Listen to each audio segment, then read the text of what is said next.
Terry and the Pirates. Did you hear that rifle shot? It came within inches of Pat Ryan as he stood with the mountain hermit, Nimaru, in the moonlight. Somebody fired the shot from across the snow valley. Somebody who was anxious to prevent Pat from investigating the snow tracks, which might have been those of the lost Dr. Moy Ben. We'll join Pat in just a moment when our transcribed adventure points to new clues and new dangers to our friends. Terry and the Pirates is brought to you by the makers of Libby's Pineapple Juice, one of Libby's 100 famous foods. If you ever talk to somebody who's visited Hawaii, you'll get a first-hand idea of what that word enthusiasm means. Everyone who's been there raves about Hawaii.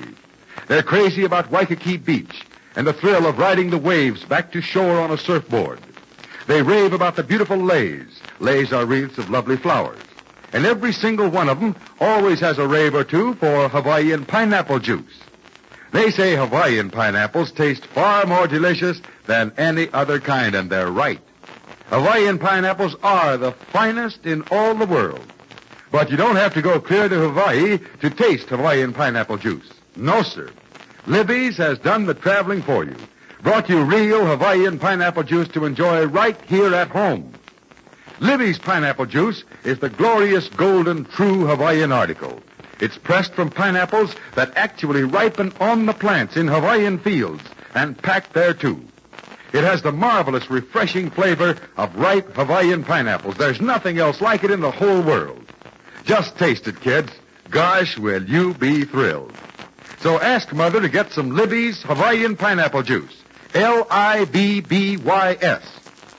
And now, Terry and the Pirates.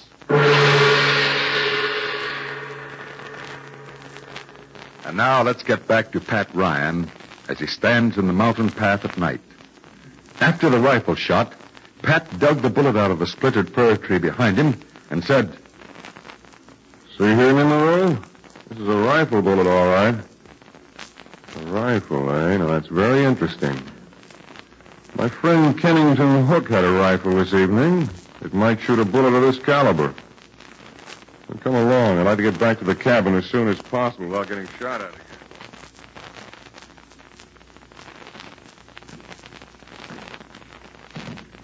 Too bad Mr. Hook couldn't stay all evening, Burma. Well, he said he'd been hunting all afternoon. He looked pretty tired.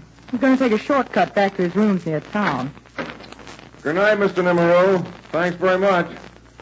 Hi, Pat. Nimaru? That crazy chap? You been out with him? Yeah, I'm crazy like that myself. He's been telling me some very interesting things about these Chinese mountains. The Kunlun Mountains are his, so he says. Crazy as a coot. Any news about the doctor, Pat? I'm not sure, Terry. Where's our friend Hook? He was here when I left to take my moonlight walk. Oh, Ken left about a half an hour ago. Yeah, he left a few minutes after you went out. Too bad. I want to take another look at that fine rifle of his. In fact, I'm going to insist on seeing it again. Why are you so interested in his rifle, Pat? I'd rather not say, but I'm sure. I'll go. Well, Kennington Hook, what brings you back here at this time? I'm quite all right, Burma. Quite all right. Please don't be alarmed. I know I look a mess, Hey, but... what's happened to you? Just a nasty fall, that's all. May I sit down a moment? Oh, sure. It was really very stupid of me. Really, I feel like a fool. Well, what happened? Well, it was a wonderful night. Moonlight, snow and all. I decided to take a shorter path home. Yeah, you said you were going to. Well, I forgot about the snow-covered rocks. And the next thing I knew... Oh, thank goodness I didn't kill myself, but I'll be quite all right in a moment. So what happened to your rifle? My rifle? Oh, yes, that's the sad part of it, Ryan. I dropped it when I fell. I'm afraid I'll never get it back. How do you mean? It fell down a ravine. I'm afraid it's gone for all time. Oh, that's too bad, Ken. Yeah, isn't it? Yes, I'm sorry to lose that rifle, but, well, it can't be helped. Well, if you'll excuse me, I think I'll turn in. It's been a long day. Go right ahead, old man. I'll be running along presently. Just want to relax a moment. I think I'll hit the hay, too. Good night, Mr. Hook. Night, Burma. Oh, pleasant dreams, Terry. All night, Terry. Pat.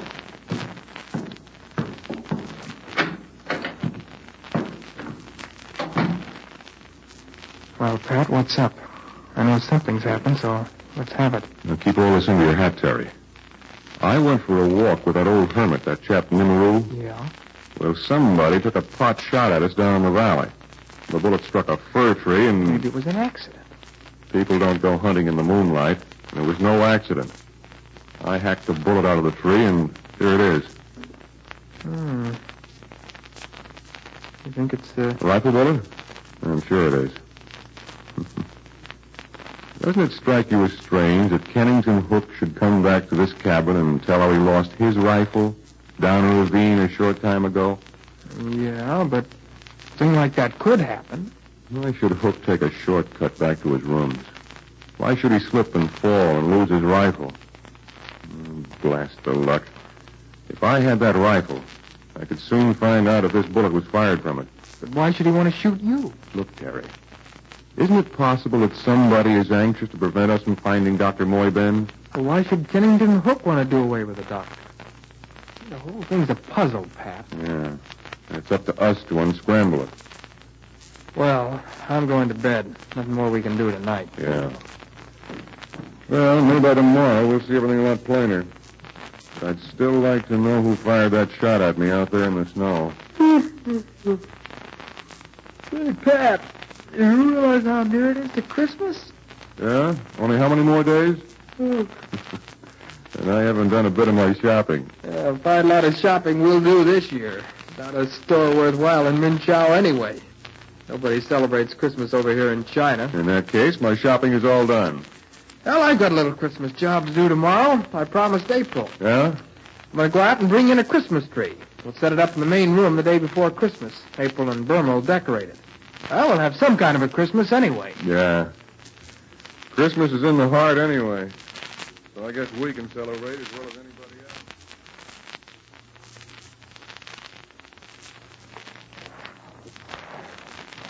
else. Hey, take it easy, boy. I'm not used to climbing hills. Oh, you're doing swell, Burma. This exercise is just what you need. It's a lot different than the tango, the rumba, I'll say that.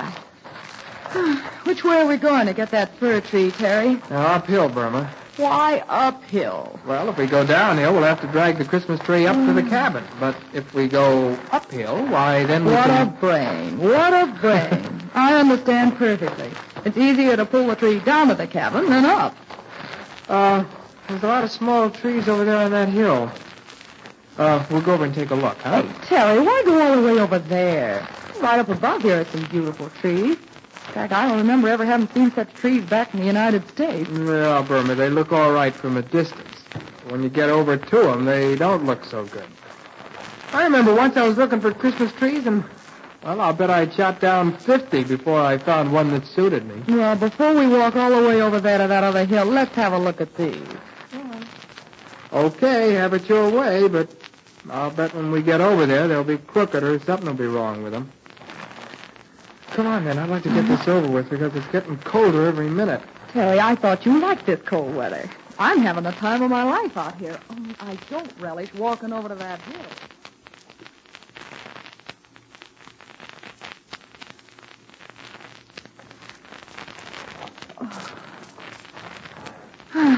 There's a beautiful specimen right over behind that rock, Terry.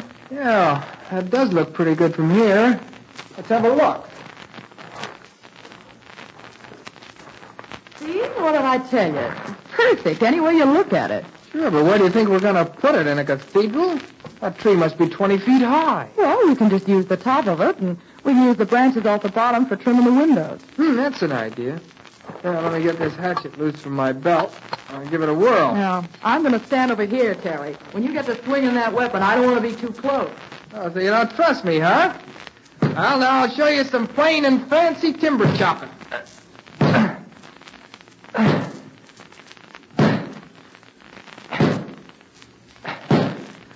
I learned to do this when I used to work back in... Back where, Terry?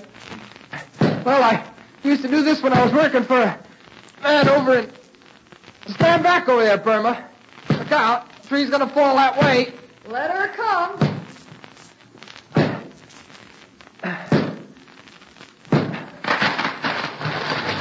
Hey, wonderful.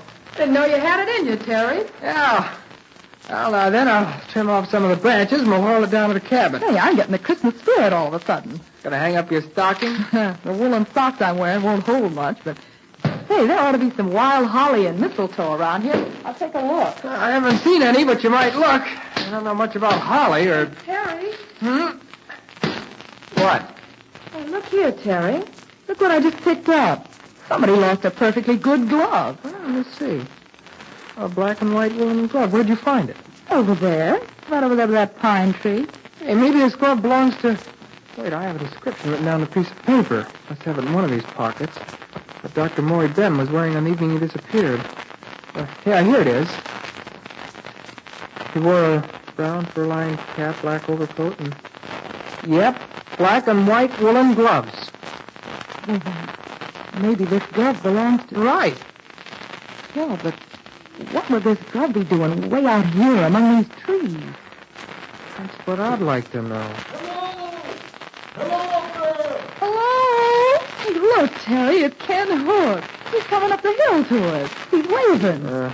Maybe he's out getting his Christmas tree, too. So you don't like him, do you? Listen to me. What I think about him doesn't matter anymore, but when your friend Ken Hook gets here, I don't want you to breathe one word about this glove you found. Well, now, listen. You're taking a rather bossy tone, Terry, and I don't... Listen, Burma, I haven't got time to explain everything, but just trust me, will you? Just don't say anything to Mr. Hook about what you found. We'll forget it until later, okay? Yeah, of course. But Terry, this glove may be a clue to the doctor's... Then we won't say anything about it until we're sure. Okay, I'll do it your way. I'll shut up. Swell. Well, come on, Burma, lend a hand. Grab the tree and we'll start it downhill. We'll meet Mr. Hook coming up. Maybe he has some good news about the missing doctor. You take a hold over there, Burma, and I'll get the heavy pot on my shoulder here. Won't be hard going downhill. All right, Terry. Let's go. Hey, I wonder what Mr. Hook is doing up here. Well, I don't think he's walking just for his health. Oh, maybe April told him we were out getting a tree, and he just came out to meet us. Well, Burma, Mr. Hook may be Dr. Moy Ben's assistant. He may be all right, but remember what I told you. Don't tell him anything about that glove we found. You say so. I won't breathe a word. I don't know why, but for some reason I just don't trust Mr. Kennington Hook. Perhaps the clue to the woolen glove will furnish a surprise for Terry and his friends in this mystery before Christmas. I'll tell you more about that in just a moment. So stand by. A few minutes ago, I was telling you about the grand, glorious Hawaiian pineapple juice of Libby's, urging you to ask your mother to get some. But I didn't tell you one of the best reasons why your mother should get it, and that's vitamins. Yes, Libby's pineapple juice has more than wonderful flavor. It also has vitamins B1 and C, and your mother knows that is very important. Another grand drink rich in vitamins is Libby's tomato juice. Boy, has that drink got flavor. All the red, ripe goodness of prized tomatoes fresh off the vine. Ask your mother for Libby's juices. Now, if you're wondering what's happened to Connie and Big Stoop all this time, be sure you tune in for tomorrow's transcribed adventure, because these two strange Chinese friends will have a lot to do with this Min Chow Mountain mystery before it's solved. Let's make a date for a thrill tomorrow, eh?